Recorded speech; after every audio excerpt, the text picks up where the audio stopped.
Welcome to Quinte Vibes Live. Today's guest is a devoted minister, prison chaplain, and community leader whose life's work is centered on faith, compassion, restoration, and hope. Reverend Joseph Lupo is an ordained minister with decades of experience serving vulnerable and marginalized individuals through prison ministry, hospital chaplaincy, counseling, and outreach programs across Canada. Through his leadership with Kairos Prison Ministry and Friends of Dismas, he continues to help transform lives through faith, dignity, and second chances. Please join me in welcoming Reverend Joseph Lupo to Quinte Vibes Live. Welcome, sir. Thank you. Thank you. That was very nice. You're welcome. You're welcome. It's good to see you again. We had the pleasure of connecting in Kingston some time ago, and it's been great learning about your journey. So that's why I think it's important for people to hear about the great work that you're doing. So thank you for being here. So my pleasure, by the way. Thank you so much. So Reverend Joseph, your life journey has taken you from a 35-year career in the financial sector into full-time ministry. So what led you to answer that really deeper calling? It was, I want to say it was over time. I kind of fought it for a bit. And it was just engaging in a lot of outreach programs. And the more I connected with these programs and volunteering in shelters and Friends of Dismas and within the prison system, the stronger I felt to just start doing it and engage in a full-time capacity. I got to tell you though, I think God always has a plan. And he kind of strengthened my skills to deal with difficult people in the corporate world and kind of prepared me for like chaplaincy rather than a clergy in a congregation. Right. So, yeah. So managing difficult personalities in the corporate world served you well. Yes. In all aspects of life. Awesome. So was there a defining moment when you realized God was leading you toward pastoral or restorative ministry? Yes, I think there was. I think just through the different organizations I dealt with, but I think that the more defining moment was within the prison ministry, which was either inside the prisons or Friends of Dismas in the restorative side of that, where I kind of felt more connected with them. And I felt that they were screaming for help. They were searching. And a lot of them, when you just start talking to them, just kind of very easily opened up. And it was, they kind of accepted a lot easier. So I think that was a defining moment, again, over time. Over time, Yeah. right. And you mentioned Friends of Dismas, which I think is just an incredible program. Yeah. Can you describe what that is for people who are not aware? Yeah, Friends of Dismas is a restorative program. So once the inmates leave the institutions do a great job in safety and protecting them, and it's a big group of different, very diverse people in an area, and they do a great job with safety, but they really don't spend a lot of time in preparing them for their release when they get out. So they do skills training and whatnot, but what I'm talking about is they leave the prison and the world has changed. Yeah. There's internet. Yeah. There's social media. Yes. There's the culture, the environment has completely changed. And they walk out and it's, what do we do? Yeah. What do we do, with all this new stuff that we're not used to? They need new skills. They need new skills, but it's adapting skills. It's not physical skills, not learning to do carpentry or machine work. It's learning how to cope with society. So Friends of Dismas provides them a support system to kind of gently bring them back into society.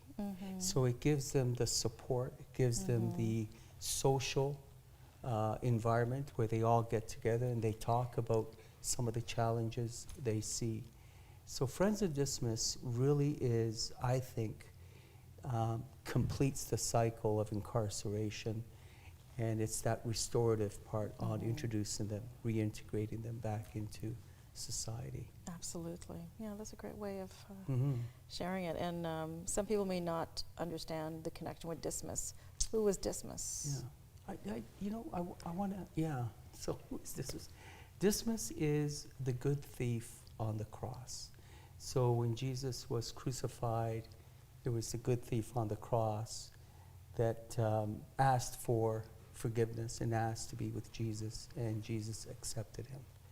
So it's the good thief. I did want to say, I just want to expand a little bit. I might say a lot of stories, if that's okay. I love that. So Friends of Dismas, a lot of this reintegration, a lot of the inmates, when they go back out in society, feel so overwhelmed that they say it. They just come out and say it. They say, I'd rather be back in prison. And thoughts of suicide always run through their mind because they can't cope. Yeah. They can't live. They can't eat. They can't find a job. They've been disconnected from family and friends. Yeah. They feel completely abandoned. So a lot of them just repeatedly say, I think I had it better in prison.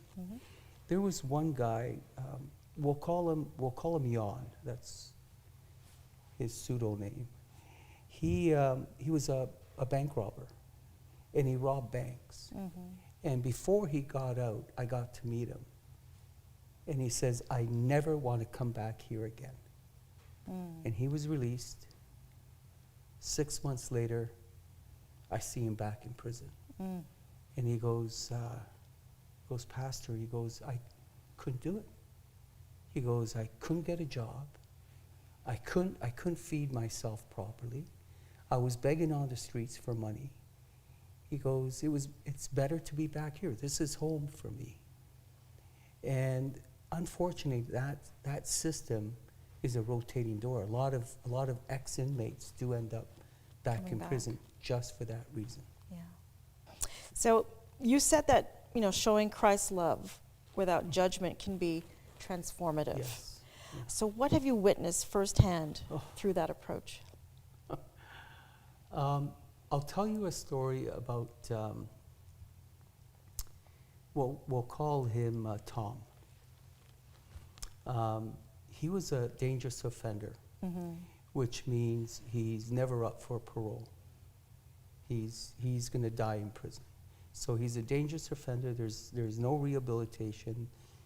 He knows he's going to die in prison. This guy, if you see him, he's big, toned. He's a tough guy. As a matter of fact, he's the rooster in the institution. So he's the guy that guys look up to. They don't mess around with him. And when he joined us in Kairos, he sat there, and when he spoke, the whole table would be quiet. No one would interrupt. Everyone would. He was the guy in charge. After 3 days, he went up and he gave a testimonial, and he opened up, and he accepted forgiveness, and he accepted Christ. And then from every month after that, he would find the meanest, toughest guys in the prison, and he'd bring them over. And because he was a tough guy, they would go, and he would sit with us. So that's incredible transformation. And he actually was, I want to say he was a disciple. He was out there getting all the some of the tough inmates Yes. into Kairos. I want to just take some time to share that you are looking for volunteer chaplains on the ground here in the Bay of Quinte region out of Yeah. Napanee. Can you talk a little bit about that? Yeah, so we have Kairos International is a global ministry. Majority of the presence is in the U.S.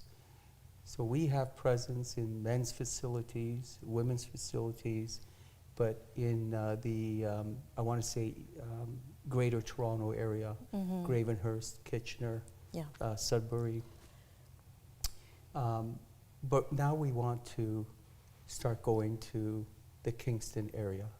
So Collins Bay, Joyceville, those institutions. We've talked to the chaplains. They are open to saying yes. The biggest problem is we need volunteers. We need people that are okay to step into an environment and not be afraid to sit down next to somebody that's committed something horrible and see through that and not judge them. Yeah. So it's tough. It's hard. So yes, all the volunteers around the area are needed. Yeah. Okay, and what can they do to support through volunteering with you?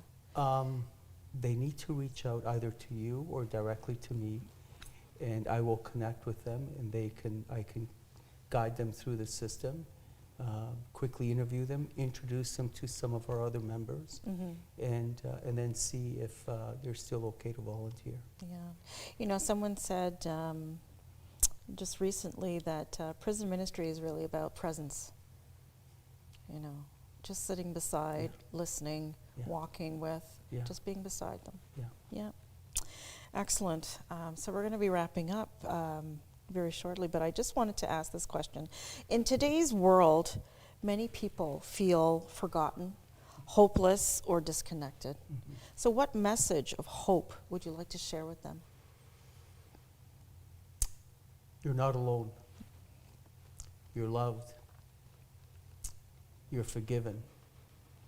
And we all belong to one family. And presence and support, that's what we do. Yeah. Yeah. Beautiful, beautiful. And what type of legacy do you want to leave behind? I don't want to leave a legacy. I want people to pay it forward. I want people within the Kairos ministry to pay it forward, to continue the work. Even if I'm not there, to just continue that work and see beyond the crimes and not judge and just be there for these men and women that need the help.